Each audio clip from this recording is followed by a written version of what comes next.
Israel अब दो तरफ से घिर चुका है। पहले ईरान ने इजराइल पर मिसाइलें दागी, जिसके चलते दुनिया में खासकर मिडल ईस्ट में जंग की तपीश बढ़ गई है। हिजबुल्लाह, ईरान और इजराइल सभी एक दूसरे को खत्म करने पर तुल गए हैं। अब जब ईरान ने इजराइल पर पलटवार किया तो हिजबुल्लाह भी पीछे नहीं रहा। उसने भी सही मौका देखते हुए अपने चीफ नसरल्लाह की मौत का इजराइल से बदला लिया है। ईरान के साथ साथ हिजबुल्लाह ने भी मंगलवार को इजराइल पर बम मिसाइलों की बरसात की। हिजबुल्लाह ने उत्तरी इजराइल के इलाके पर मंगलवार की रात को बड़ा अटैक किया। बताया जा रहा है कि मंगलवार रात से कुल 7 अलग अलग इजराइल के 20 गांव और छोटे शहरों पर मिसाइल अटैक किया गया है। आपको बता दें कि ईरान ने मंगलवार रात को इजराइल पर रॉकेट मिसाइल से अटैक कर तेल अवीव के आसमान को धुआं कर दिया। ईरान ने इजराइल पर करीब 200 बैलिस्टिक हाइपरसोनिक मिसाइलों की बरसात कर दी। इजराइल ने जिस बेस से नसरल्लाह को मारने के लिए F-35 जेट्स को लॉन्च किया था, ईरान ने उसे भी ध्वस्त करने का दावा किया है।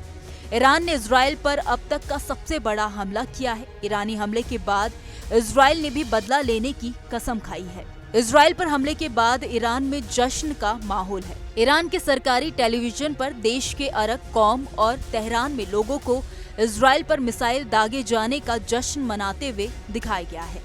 इजराइल पर हमले के बाद ईरान ने एक और चेतावनी दी है। ईरान ने कहा है कि अभी तो यह ट्रेलर है, अभी और भी हमले होंगे। ईरान और इजराइल के बीच अब जंग आर पार की है। हिजबुल्लाह चीफ हसन नसरल्लाह की मौत के बाद ईरान ने इजराइल पर हमला किया है। हिजबुल्लाह और इजराइल के बीच पिछले कुछ समय से लेबनानी सीमा पर लगभग रोज ही गोलीबारी चल रही है। पिछले साल 7 अक्टूबर को हमास ने इजराइल में अपने लड़ाकों को भेजा था और उसके बाद गाजा में भीषण संघर्ष शुरू हो गया।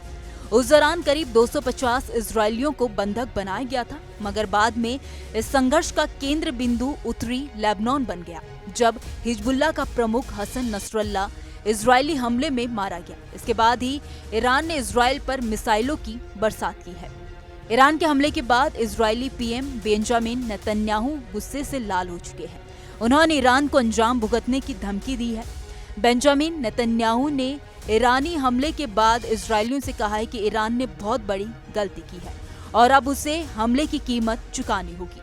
ऐसे में अब मिडल ईस्ट में हालत और ज्यादा बिगड़ने की आशंका जताई जा रही है। खैर, इस खबर में इतना ही। इस खबर को लेकर आपकी क्या राय है, आप हमें कमेंट सेक्शन में जरूर बताइए। वीडियो अगर पसंद आया हो तो वीडियो को लाइक और शेयर करना ना भूलें। बाकी देश और दुनिया की तमाम बड़ी अपडेट्स के लिए देखते रहिए न्यूज नेशन का डिजिटल प्लेटफॉर्म। न्यूज नेशन अब व्हाट्सएप पर खबरों की ताजा अपडेट के लिए न्यूज नेशन के इस QR कोड को स्कैन करें।